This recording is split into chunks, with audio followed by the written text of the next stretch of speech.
रोज एक नई कहानी देखने के लिए चैनल को सब्सक्राइब करें और बेल आइकन दबाना ना भूलें।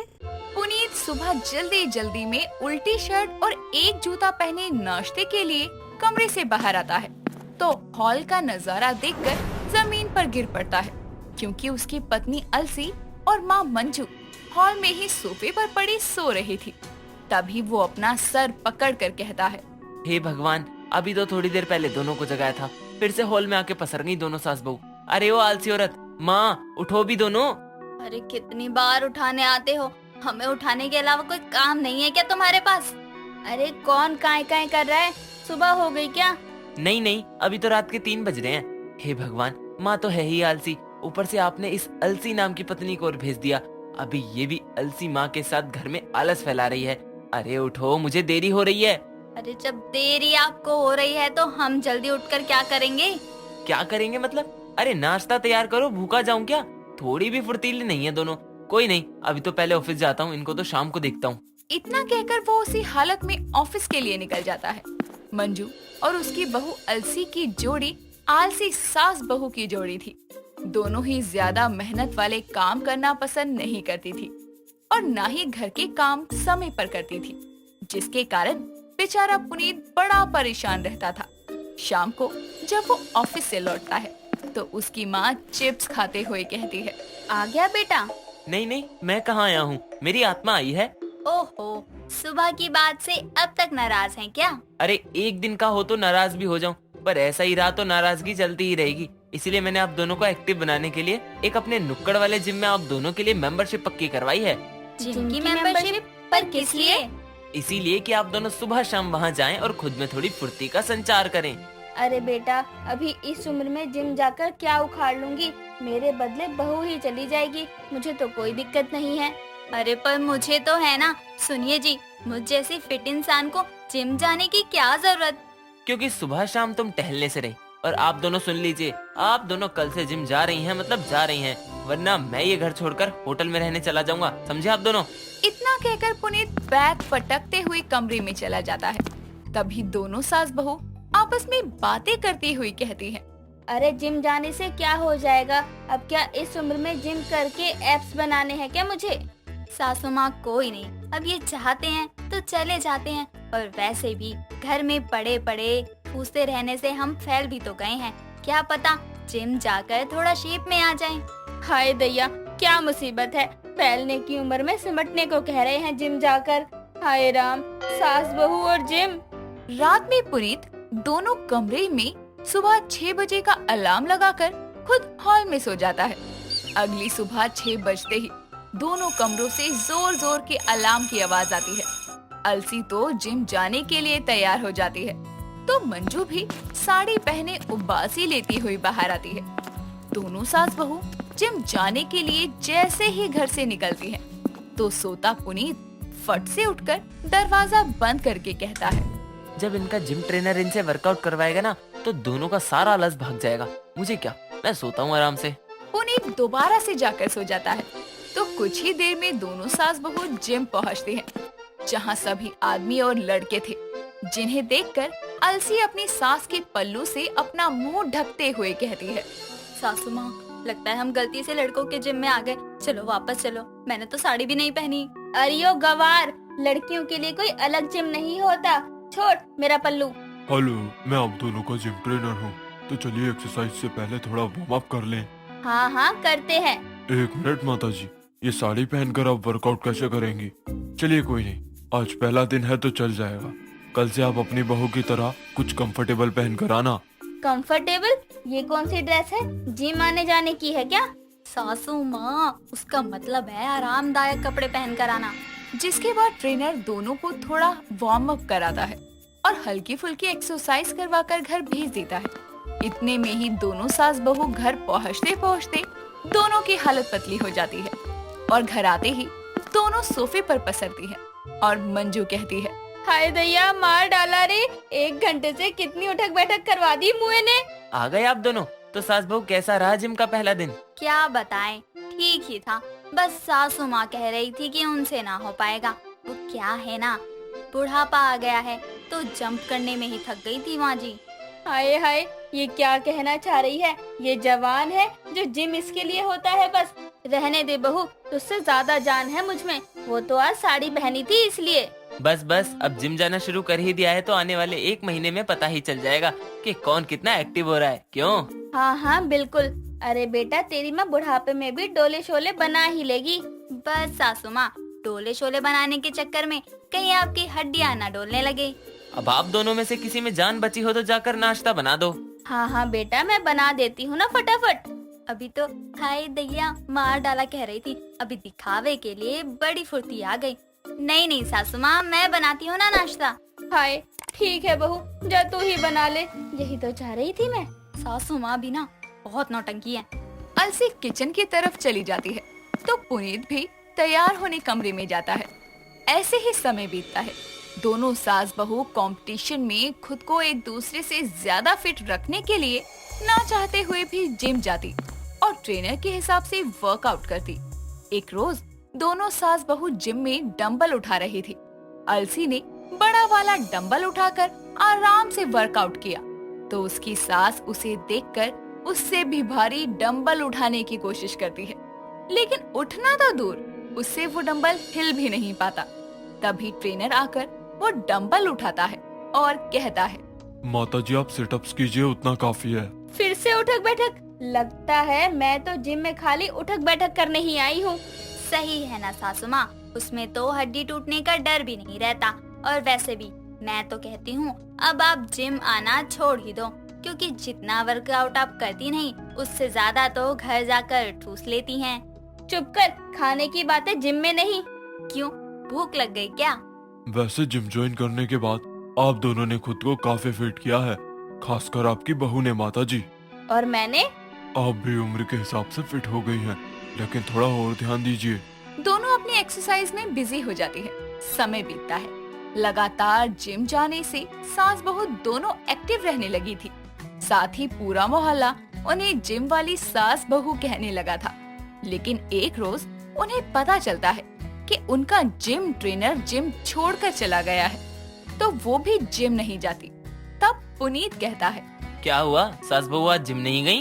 अरे सिखाने वाला ही छोड़ गया तो क्या करे? आप दोनों वर्कआउट करने जाती थी या ट्रेनर को देखने? अरे आप भी ना कुछ भी सोचते हैं। और वैसे भी हो गए ना हम दोनों सास बहू फिट और एक्टिव। अभी क्या जिंदगी भर जिम ही जाते रहेंगे? नहीं मतलब दोनों फिर से कहीं आलसी ना हो जाओ, इसलिए कह रहा था मैं। देखिए जी, अब ना अलसी आलसी होगी ना ही उसकी सास, इसलिए ये सास बहू और जिम का किस्सा यहीं खत्म हुआ, समझो। ठीक है, समझ गया मैं। जिसके बाद से दोनों सास बहू परिवार में खुशी खुशी रहने लगती हैं और जिम जाने की जगह घर पर ही योगा किया करती हैं। मलिका रोज की तरह अपना सब्जी का ठेला लेकर गलियों में सब्जी बेचने के लिए निकलती है और आवाज लगाते हुए कहती है, आलू, कांदा, भिंडी, टमाटर ले जाओ सब्जी यहाँ आकर। मलिका की ताजी सब्जी खाओ, झंड जिंदगी को झिंगालाला बनाओ। ओ मेम साहब आ जाओ, ताजा टमाटर ले जाओ। वो सब्जियां बेचते हुए जा ही रही होती है। तभी आगे मोहल्ले में एक ढलान वाली सड़क आती है और वो ठेले को पूरा दम लगाकर खींचते हुए ढलान वाली सड़क से उतरने की कोशिश करती है, लेकिन ढलान ज्यादा होने के कारण ठेला उससे संभलता नहीं है और उसके हाथ से छूटकर आगे बढ़ता रहता है। तभी सामने से आ रहा रोहित तेजी से आ रहे ठेले से ठुक जाता है और ठेला भी वहीं रुक जाता है। तभी मलिका दौड़ती दौड़ती वहाँ जाती है और कहती है, आएगा, तुझे कुछ हुआ तो नहीं? ना ना, कुछ तो हुआ नहीं, बस जहाँ नहीं लगनी चाहिए थी वहाँ बड़ी जोरों की लग गई। ओ साहब, मैं तुमसे नहीं अपने ठुमरू से बात कर रही है। ठुमरू, तुझे कहीं लगी तो नहीं? टूट फूट तो नहीं हुई ना? ठुमरू? कौन ठुमरू? ठुमरू मेरा ठेला, और कौन? इतनी ढलान से तेजी में नीचे आया, कहीं इसका अंजर पंजर ढीला हो गया हो तो इसीलिए तो पूछ रही हूँ। ठुमरू, तेरे को कहीं लगी तो नहीं ना? पूछ तो ऐसे रही है जैसे ठेला अभी बोलेगा, भाई का मालकिन मई एकदम झकास है। बताओ, जिसको लगी है उसकी तरफ तो ध्यान भी नहीं दे रही और इस खटारे ठेले से पूछ रही है, ओ सब्जी वाली। क्या है? अरे चिल्ला क्यों रही हो? बहरा थोड़ी हूँ। मैं तो कह रहा था वो ये टमाटर कैसे दिए? बोरी में दिए थे मंडी वाले ने, फिर मैं इसको ठेले पे सुला कर लाई है। ये दिमाग से एड़ी मालूम होती है। क्या मतलब? मजाक कर रही थी साहब। 50 रुपए किलो दिए हैं टमाटर। ऐसा करो 1 पाव कर दो। खाली 1 पाव? काय को कड़की कर रहे? काय को इतना चिंदीपन कर रहे हो? कम से कम आधा किलो तो ले लो ना। बात तो ऐसे कर रही है जैसे मुझे कब से जानती हो, फिर भी सुनने में अच्छा लग रहा है। ले लेता हूँ आधा किलो टमाटर। ठीक है, तोल दो। मलिका उसे टमाटर तोल कर पकड़ा देती है और वहाँ से ठेला लेकर चली जाती है और रोहित हाथ में टमाटर की थैली पकड़े उसे देखता रह जाता है। समय बीतता है। एक दिन मलिका सब्जी बेचते हुए रोहित के मोहल्ले में आती है और रोहित हॉल में बैठा फोन चला रहा होता है। तभी उसकी माँ रबड़ी हाथों में बेलन लिए वहाँ आती है और कहती है, ओ नालायक, यहाँ से उठने का कष्ट कर और जाकर बाहर से सब्जी लेकर आ। मतलब मेरी छुट्टी क्या घर का राशन और सब्जी लाने के लिए होती है? मैं बिजी हूँ, खुद ले आओ। सब्जी लेने चांद पर नहीं जाना, 4 कदम चलकर गली में जाना है। मैं अभी रोटियां सेक रही हूँ, इसलिए तुझे कहा है। माँ नो मीन्स नो, इसीलिए जबरदस्ती सब्जी लाने का काम मुझे मत दो। ठीक है नालायक, मर तू यहीं, मैं ही ले आती हूँ। जिसके बाद रबड़ी थैला लेकर बाहर जाने लगती है।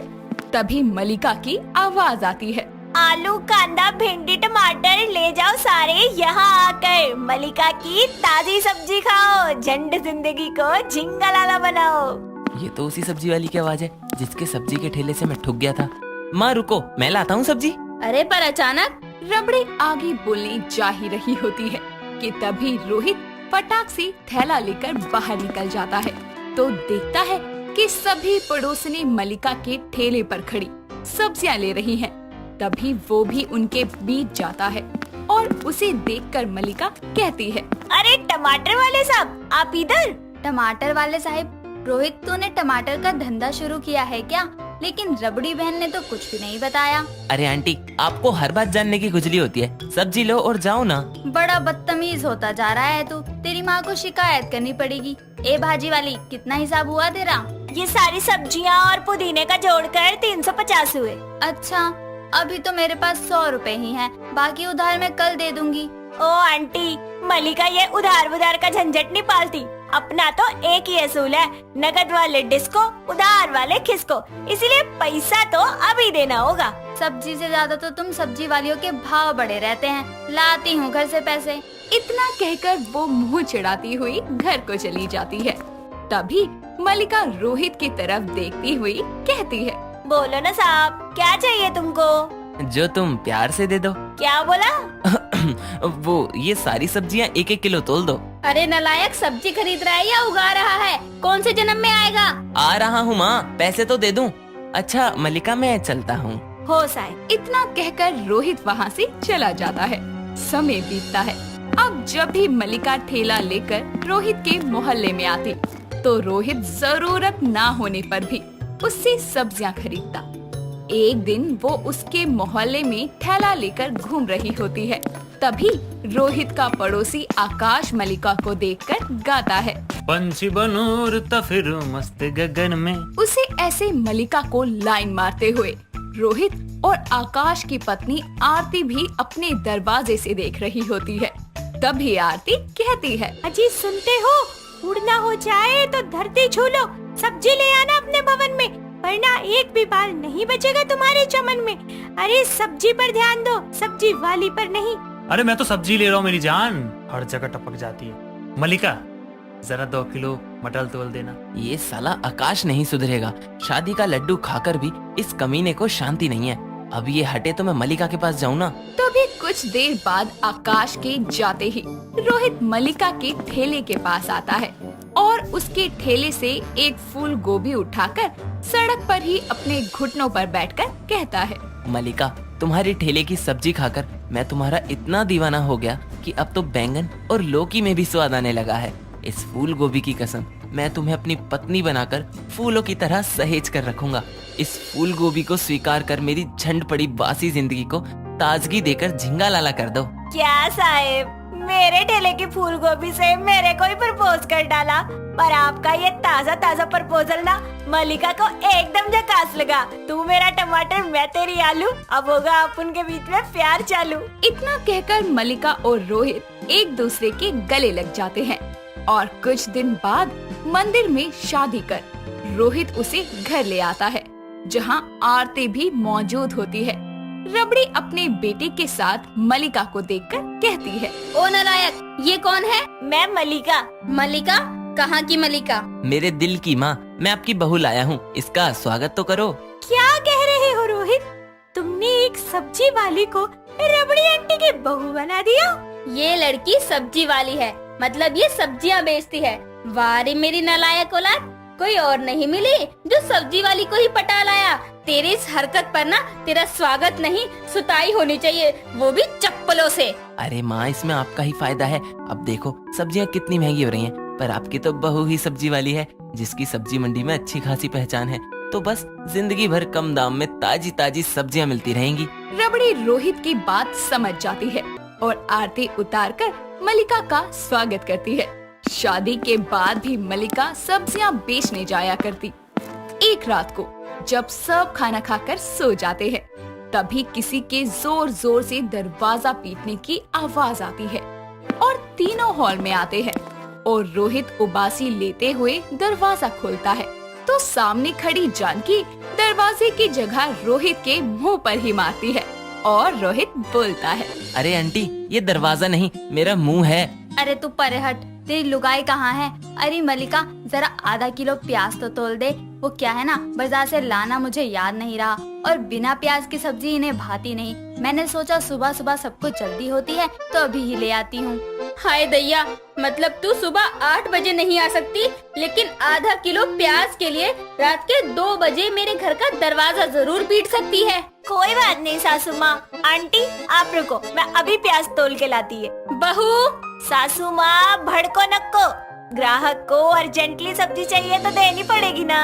तभी मलिका थैले में प्याज लेकर उसे दे देती है और वो पैसे देकर निकल जाती है। तभी रबड़ी कहती है, मतलब सब्जी वाली मेरी बहू क्या हो गई? ये पड़ोस ने तो आधी आधी रात को मुंह उठाकर खरीदारी करने चली आती है। बहू, अब से तेरा सब्जी बेचना बंद। वैसे भी मुझे तेरा ये ठेला लगाकर गलियों में भटकना पसंद नहीं। पर सासू माँ, ऐसे कैसे मैं अपना सब्जी बेचने का धंधा बंद कर देगी? हाँ, आपको पता भी है कितने मोहल्लों में मेरे ठेले से सब्जी जाती है, क्योंकि मैं कभी भी ना सड़ी गली सब्जी नहीं बेचती है, हमेशा एकदम फ्रेश सब्जी। मेरे पास एक आइडिया है मलिका, तुम सब्जियों की दुकान खोल लो, इससे तुम्हें ठेला लेकर घूमने की जरूरत नहीं होगी और तुम अपना काम भी चालू रख पाओगी। हाँ, ये सही है। जिसके बाद मलिका एक छोटी सी दुकान किराए पर लेकर अपना सब्जी बेचने का काम चालू करती है। दोस्तों, अगर आपको ये कहानी पसंद आई तो इसे लाइक करें, शेयर करें और कमेंट करके बताएं कि कहानी में आपको सबसे अच्छा क्या लगा।